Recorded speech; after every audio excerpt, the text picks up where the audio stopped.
Hello, thanks for joining us on the news. I'm Ruth Aguwele. My sign language interpreter is Shegun Ajayi. Remember, you can watch this news on Vision TV 247 and all the social media platforms displayed on your screen. Let's bring you the headlines. National Assembly grants President Tinubu's request for extension of 2023 budget timeline. Nigeria's First Lady hosts UN Deputy Secretary General, says social housing scheme for IDPs will hasten resettlement. And Ireland's Varadkar quits as Prime Minister just as Vietnam's president resigns.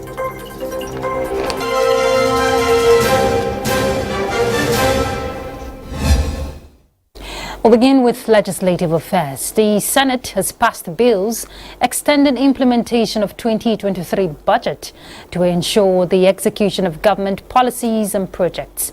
This is because the implementation of the entirety of the 2023 Appropriation Act and the supplementary budget have been extended to June 30th, 2024. Senate at plenary Wednesday reenacted the acts and granted accelerated passage to the bills as requested by President Tinubu. While looking forward to the usual expeditious consideration of the Senate, please accept distinguished Senate Presidents, distinguished Senators, the assurances of my highest consideration. Yours sincerely, Bola Ahmed Tinubu, President, Commander-in-Chief of the Armed Forces of the Federal Republic of Nigeria. From the Green Chambers, the House of Representatives has passed two bills for acts to extend the implementation year of the 2023 national budget and its supplementary component that will be from March 31st, 2024 to June 30, 2024. The accelerated consideration of the bills followed later by President Tinubu seeking approval of the House to extend the timeline for implementation of the 2023 budget as well as the supplementary appropriation. At the Committee on Supply chaired by Speaker Tajuddin Abbas, lawmakers amended relevant sections of the 2023 Appropriation Act and its supplementary component to extend the deadline for their implementation up to 30th June 2024. National Assembly correspondent Mitari Igban reports that the House at Wednesday's plenary also passed the Student Loan Access to Higher Education Repeal and Reenactment Bill 2024. Two other issues, the Minister of State for Defense, Bello Mohammed Matawale, has disclosed that the 2024 budget of the Defense Health Maintenance Limited will ensure effective operation in support of the armed forces of Nigeria. The minister stated this during the 34th meeting of the Board of Directors of the organization at the Ship House. Addressing the board members, Matawale said the estimated budget has demonstrated that President Bola Ahmed Tinubu's renewed hope agenda is making welfare matters of the Nigerian military a top priority. He therefore charged them to be prudent and effective in the management of the resources in fulfillment of DHML's mandate. The minister said the Defense Health Maintenance Limited is living up to expectation in providing healthcare services to veterans. He also promised that government would continue to prioritize provision of quality healthcare services to veterans and citizens at large. A look at agriculture. Minister of Agriculture and Food Security Abubakar Kyari has assured Nigerians on the introduction of initiatives aimed at bolstering massive production and providing essential support to farmers amidst the ongoing challenges posed by soaring food prices. This was during an interactive session with the Joint Committee on Agricultural Production, Services and Rural Development. Let's get details now from National Assembly correspondent Amina Saidu. The Minister of Agriculture said the current administration is prioritizing food security in the 8-point agenda, which will help alleviate the challenges encountered in the country. There are steps that government has taken under the Federal Ministry of Agriculture and other agencies too, starting from the dry season activities that we have launched, the wheat season, and I'm happy to relate that the wheat is under harvesting now as we speak, and also under the NAGs, the rice planting that is just about to take off, and we intend to cultivate 250,000 hectares of rice and 55,000 hectares of maize and 30,000 hectares of cassava. Chairman Senate Committee on Agricultural Production, Services and Rural Development, Saliu Mustafa, said the meeting is to ascertain the status of ongoing projects and sustainability for the development of the nation. The committee wants a first-hand information, and if need be, we will proceed to see for ourselves where and how some of this have been done. As representative of the people, the committee is fully aware of the enormous responsibility on our shoulders, and we are committed to ensure that the policies and directives passed are fully implemented.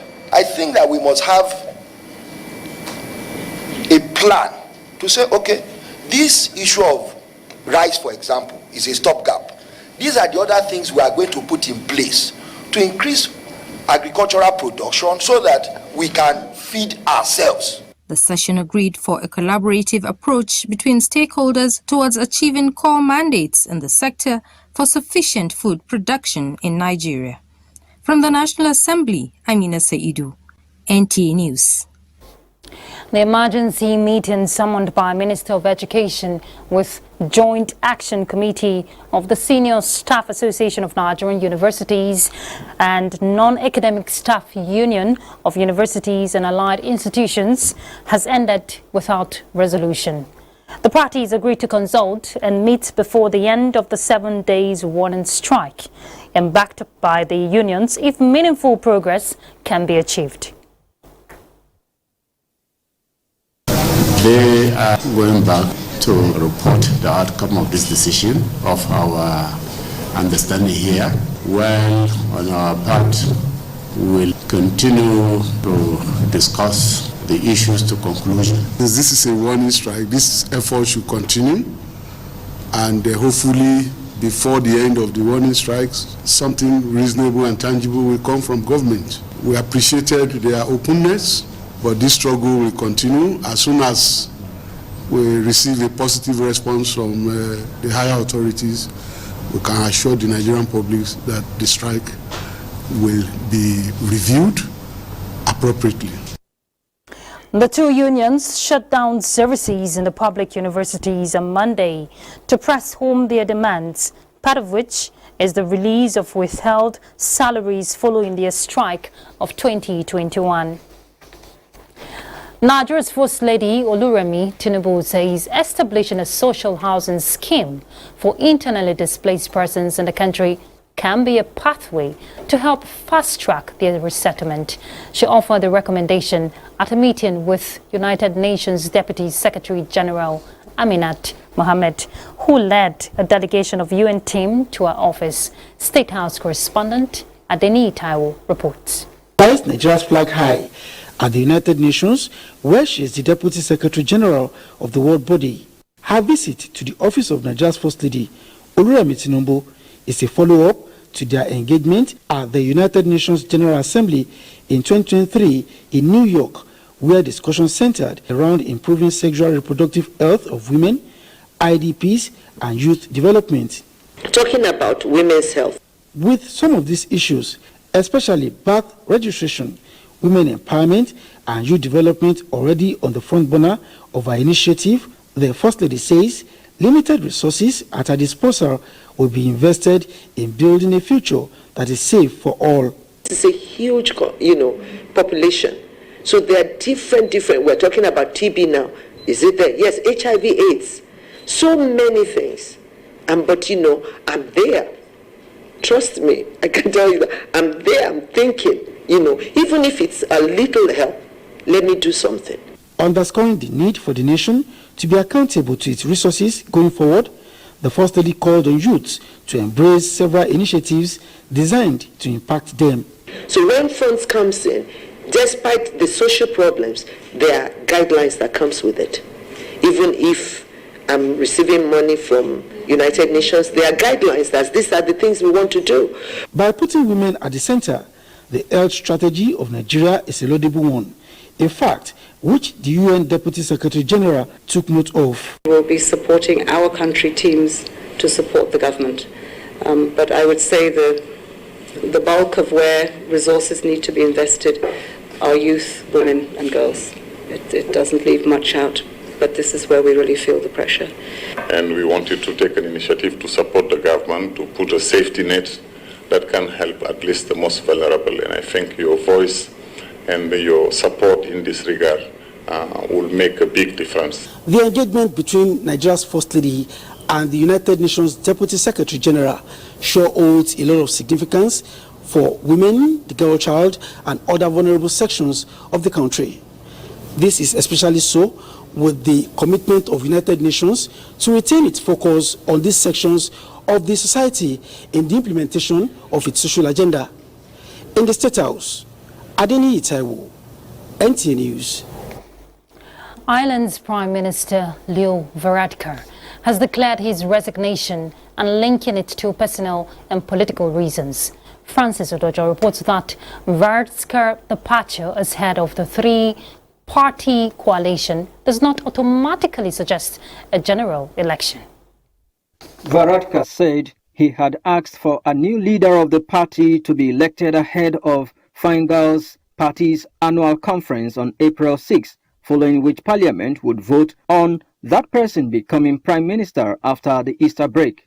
Varadkar, 45, told journalists in Dublin that after careful consideration and some soul-searching, he believes that a new Prime Minister and a new leader will be better placed than him to achieve the coalition government's re-election.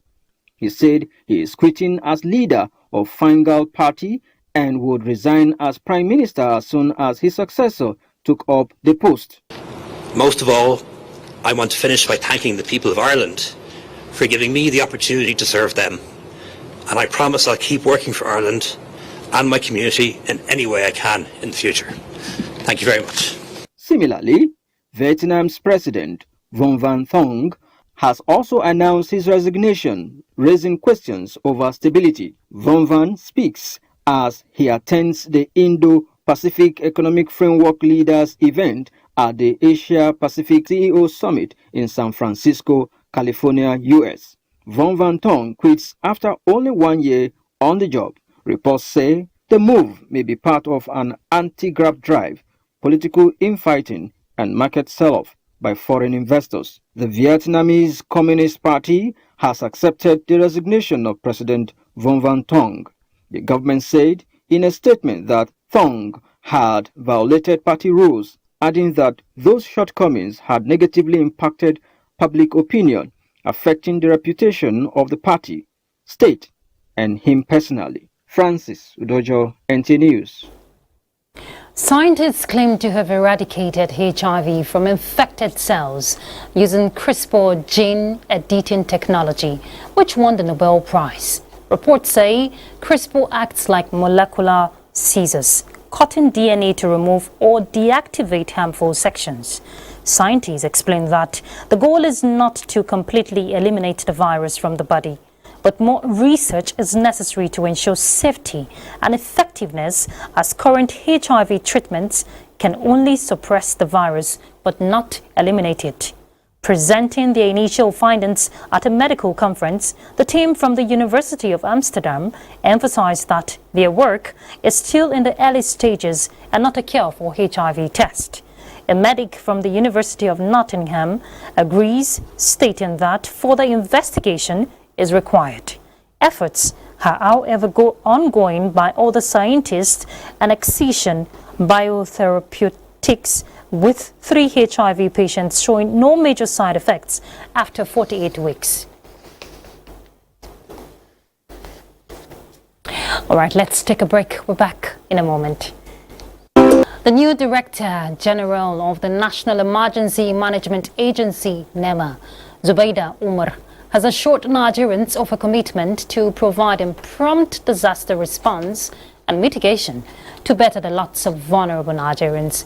The new NEMA boss stated this when she took over the mantle of leadership of the agency. Let's hear from Ilyasu Yakubu. Omar has been a seasoned financial expert who, before her appointment as the new Director General of NEMA, was the Executive Director of Finance and Corporate Services at the Federal Mortgage Bank. Mrs. Omar drove the strategy and repositioning of the bank and successfully facilitated the transformation of the institution into a modern, digitized mortgage and financial service provider. Mrs. Omaru thanked the former DG of NEMA for his efforts so far and promised to improve on what is already on ground. She said NEMA, as a response agency, must ensure rapid response and mitigation to provide a safer atmosphere for the vulnerable in the society. The dedication and tireless efforts of all my predecessors have laid a solid foundation upon which we will continue to build on. We will expand our capacity and ability to effectively carry out our mandate through proactive and innovative service delivery in emergency management. The agency's former DG, Mustafa Habib Ahmed, appealed to the staff to extend the warm support to the new DG for her to succeed. It has become necessary for the new management of NEMA to sustain its collaboration with key partners, including state emergency management agencies, security agencies, United Nations, and international organizations for a time of effective service delivery. The new Director General of NEMA has over 20 years of work experience in diverse fields, including human resources and finance management. In Abuja, Ilyasu Yakubu, NTA News. Civil-military cooperation, a coalition of civil society groups, have strongly condemned the gruesome murder of military personnel in Delta State, calling for justice by bringing the culprits to face the full wrath of the law. At a joint press briefing in Abuja, the group noted that the Nigerian Armed Forces and other security agencies are critical institutions that must not be undermined. While awaiting justice, which we demand, we call on the culprits and perpetrators to immediately, without delay, turn in themselves for investigation in order to unravel the entire motive behind the gruesome attack. Resolving trauma of these people is not enough to pay some money or just give them the benefits of the people, but the trauma, how you resolve it over time and calm them down. The issue of effective local government administration to reduce the nation's ungoverned space was also brought to the fore. It's also the issue of the lack of presence or the lack of authority of the traditional rulers. This is a time for us to bring them on board and give them responsibilities, particularly as it regards knowing and identifying and probably getting those miscreants within their communities arrested. Rates with the armed forces and families of the victims advocating for adequate compensation. The Savicom presidency has opened its doors of partnership to the Nigeria Police Force to enhance effective service delivery in the community policing drive. This was during an advocacy visit by the National Coordinator and Chief Executive Officer of Savicom to the headquarters of the Nigeria Police Force. Kenneth Inanim reports. The Savicom presidency has the mandate to ensure quality service is provided to Nigerians.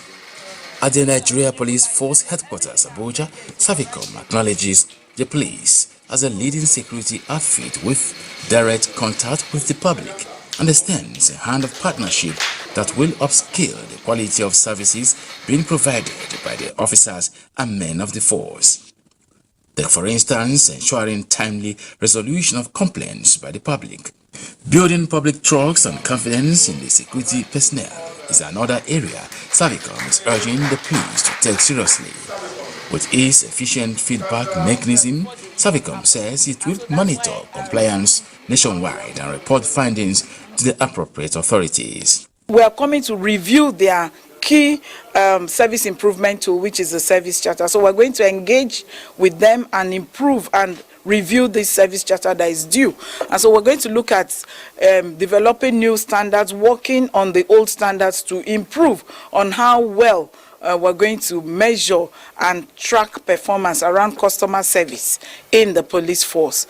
Embracing the open arms of collaboration with Savicom for improvement, the Nigeria Police says it has leveraged the community police initiative to pluck low-hanging fruits in terms of rendering quality service to the public. We have reduced cost of policing, we have reduced loss of lives, loss of property, loss of manpower, loss of energy.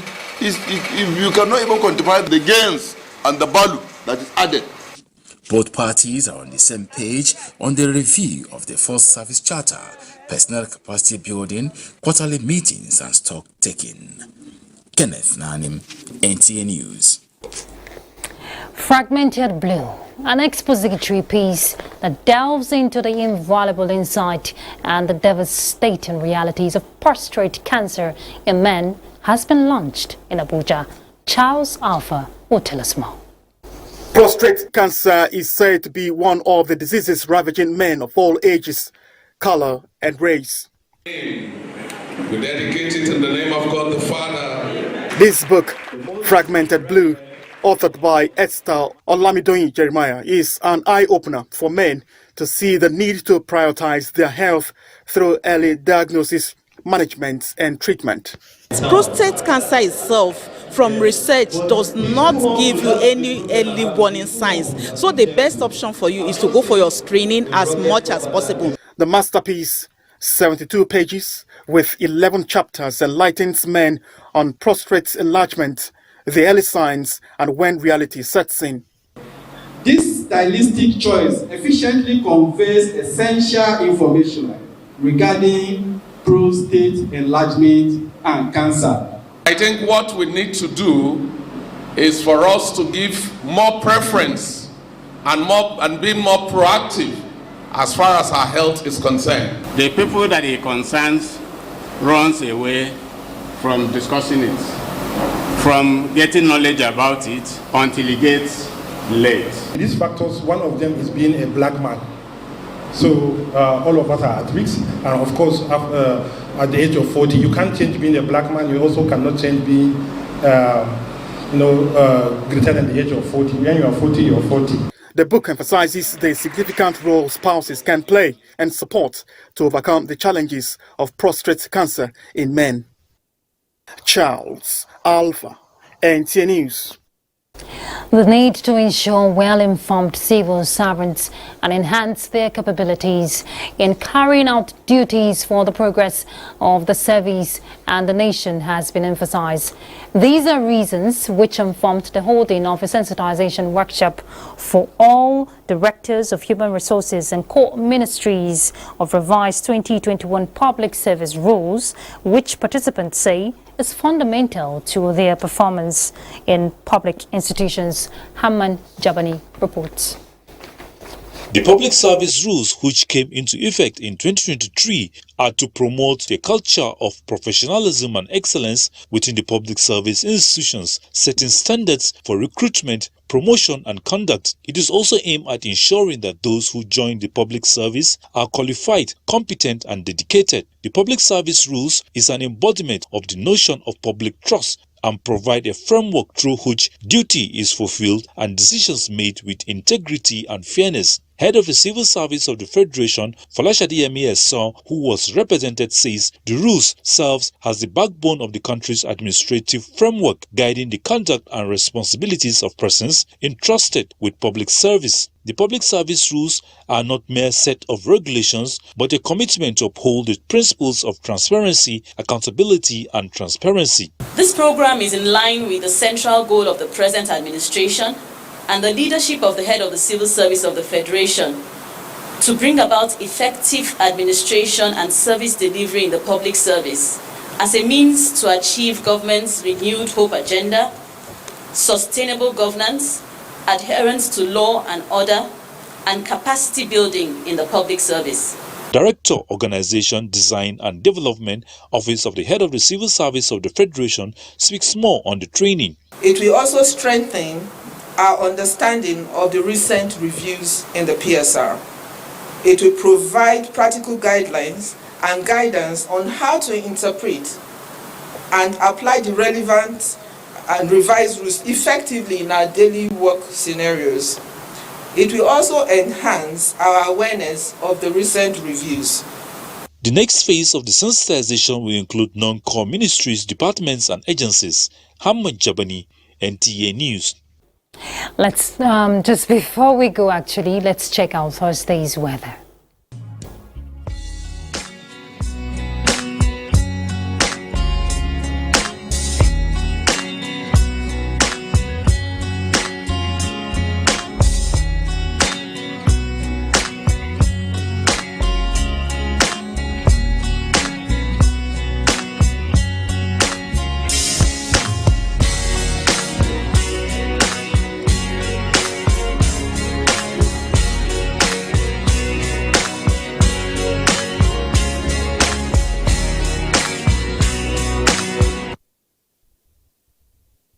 That concludes the news. Thank you for your time. I'm Ruth Aguwele.